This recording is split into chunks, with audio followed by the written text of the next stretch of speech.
Hello, today I'm going to show you what a daily check of your 830 might look like, which will keep the operational readiness of your machine at a maximum. Let's go. Before entering the machine, I check whether the access ladders are dirty or damaged. When climbing up, I always keep 3-point contact.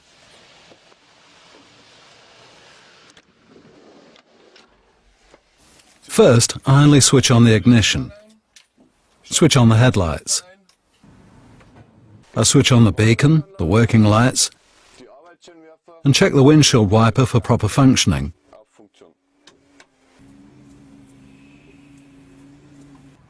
Before going around the machine, I put on my helmet.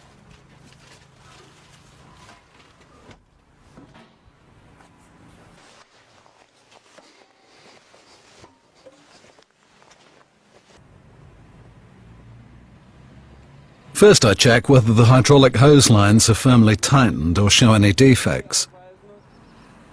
I check the pin retainers for damage. Look at the bearing points to see if they're sufficiently greased. Then I take a step back, see whether the hydraulic lines have any leaks and if they're securely attached. I walk around the grapple, check whether the safety bolt for the stick pin is secured,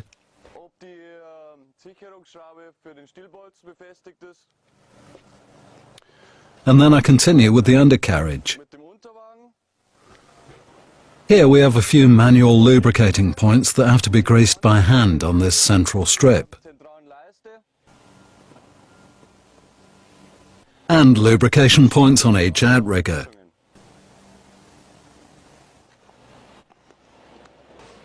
I check that the wheel nuts are securely tightened, look at the front axle to see whether the tie rods on the axle are damaged, the hydraulic lines to see if they have any leaks and are fastened securely.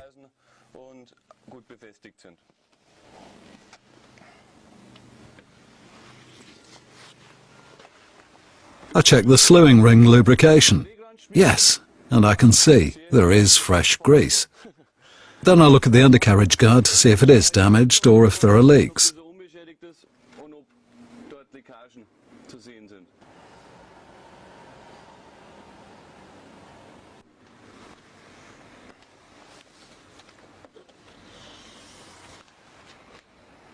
First, I check the radiator to see if it's dirty, damaged or leaky. Then I check the V-belts to see if they're firmly tightened and intact, and whether I can see any leaks. Next, I check the engine oil level.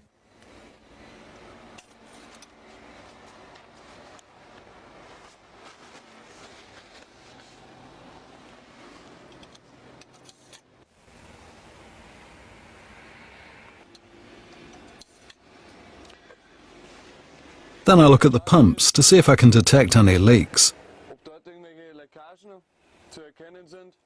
The water separator to see if it's okay.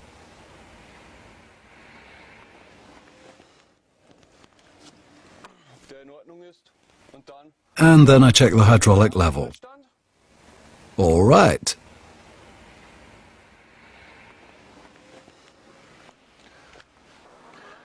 Now I can close the side hatches again.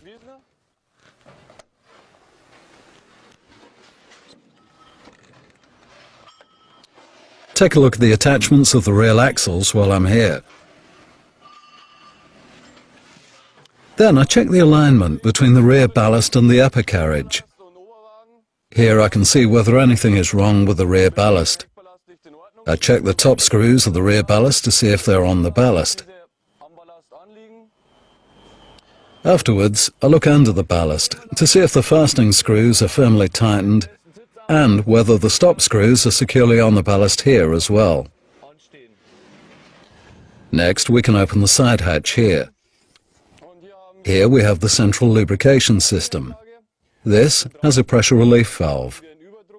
If grease has escaped here, we have a problem with the central lubrication system, and it's possible that not all lubrication points have been sufficiently greased.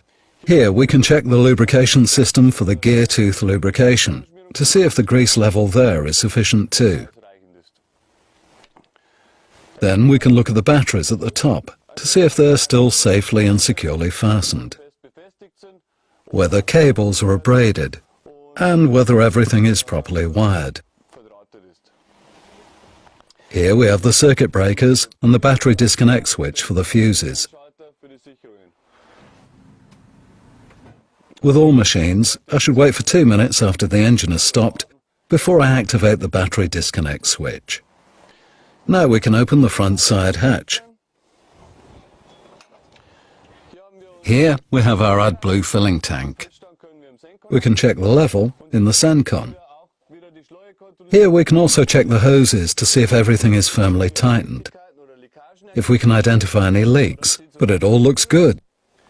Here we have the fastening screws of the cab attachment, as well as the tank for the windshield washer system. But everything is filled up and there are no leaks, so we can close the hatch again and continue. Now we can go on the upper carriage.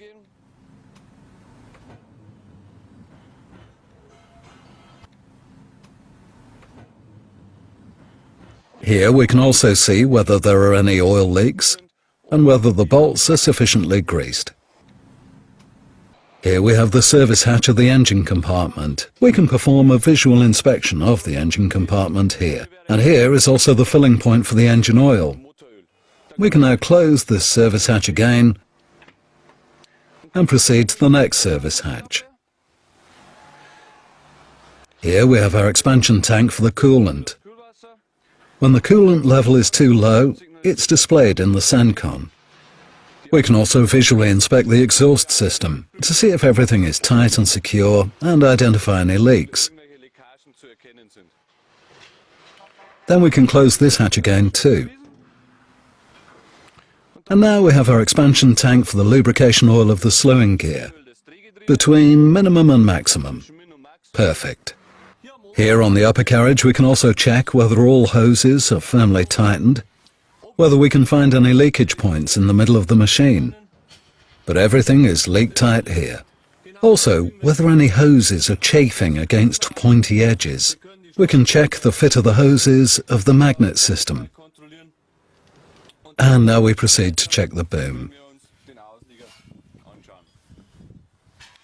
From this position, we can easily see if there are any leaks on the boom, whether hoses or pipes are loose.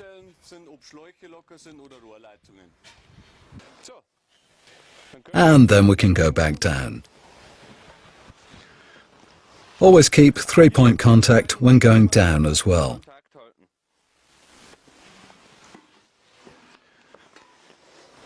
And we can go back into the cab. Last but not least, we put the belt on.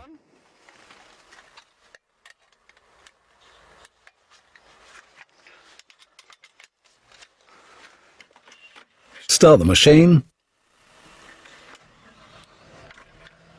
Check the Sennebogen again for errors, and I'm looking forward to going to work.